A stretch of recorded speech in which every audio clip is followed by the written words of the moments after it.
একটা সাদা কালো ফুটেজ, সাদা রঙের দেয়াল, টেবিলে শোয়ানো এক অদ্ভুত দেহ, যার চোখ বিশাল, মাথা অস্বাভাবিক বড়। এটাই কি সেই এলিয়েন অটোপসি ফুটেজ?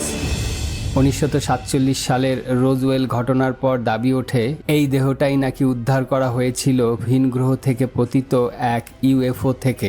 1947 সালের জুলাই মাস, আমেরিকার নিউ মেক্সিকোর রোজওয়েল শহরে এক রাতে আকাশে আলো দেখা যায়। পরের দিন এক স্থানীয় কৃষক অদ্ভুত এক ধাতব বস্তু খুঁজে পান তার জমিতে। সেনাবাহিনী এসে সেটা নিয়ে যায় এবং প্রথমে জানায় তারা একটি ফ্লাইং সসার উদ্ধার করেছে, কিন্তু কিছুক্ষণ পরই বিবৃতি পাল্টে ফেলে, বলল ওটা আসলে ছিল একটা ওয়েদার বেলুন।